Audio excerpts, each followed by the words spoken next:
to show this to everybody real quick.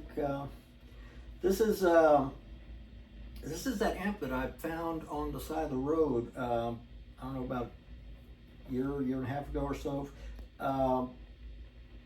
It was actually in a big pile of garbage. It looked like it was from somebody. Apparently, a guy was cleaning out his garage or house or whatever, and this was out there. It was in with a whole bunch of junk stuff and a bunch of old broken down toys and a bunch of tree branches and stuff were there in this big old pile just on the shoulder of the road. And I saw it, and I was on my motorcycle, and I just drove by, and I was thinking it was like one of those little Fender, what do you call those, little Blues Juniors. And anyway, I was on my way somewhere. Later on, I was thinking about it, and I went back, at least 6 hours later, I went back and it was still there. So I brought it home, and yeah, it was a mess. I cleaned it up really good. I took it all apart, cleaned it up. The tubes and everything, the speaker, everything on there is original. It's even got the little paper on the inside, basically with all the Fender information on it, types of tubes and the serial number and the year, manufacturer, all that. So I've had it all this time. I hadn't done anything with it. I finally took it down to Steamboat Amps about a month ago, and anyway, the guy there, you know, they looked at it, called me today, and or called me yesterday, left a message saying it was ready to be picked up. I went and got it, and so those tubes and everything are the tubes that I bought for it. They changed. I think I changed some of the capacitors in there. It sounds really good. Now I plugged it in with my Strats and it sounds good, and I plugged it in here with my Taylor acoustic electric and it sounds really good. You know, it's got the 3 knobs on the top. What these are is, so these inputs, these input over here to the far end over here is one for a microphone. So if y'all think about it, back in the day, you know, back in this time frame, this was a guy's PA. You know, he'd take it there, he'd plug his microphone in, plug his instrument straight into it. In fact, there's a spot there for 2 instruments. So plug his microphone. That knob there is for the microphone volume.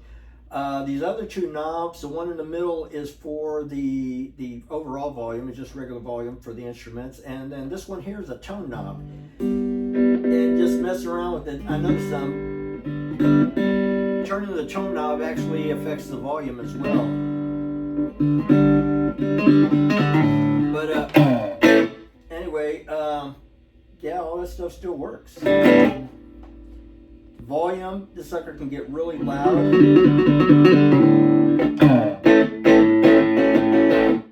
That's only about halfway there. This is a little 10-watt amp, but it sounds really good.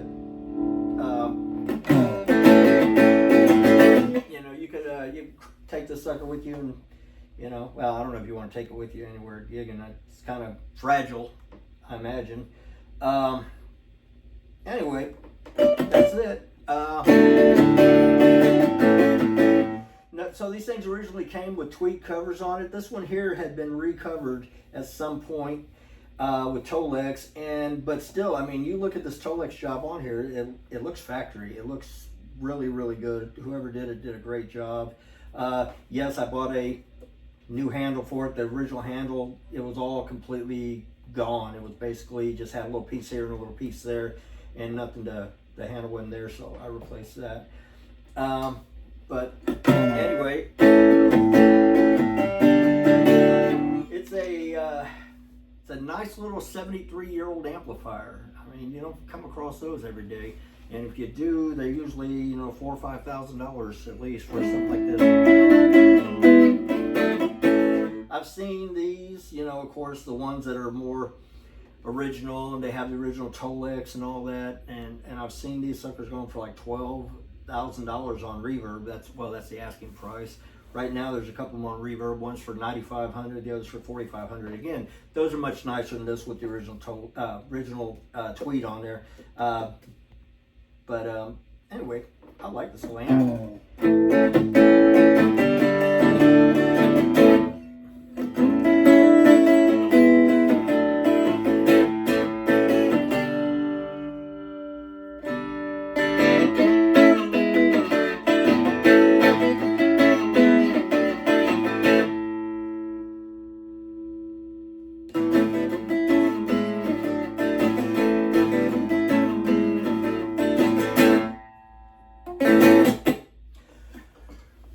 Okay.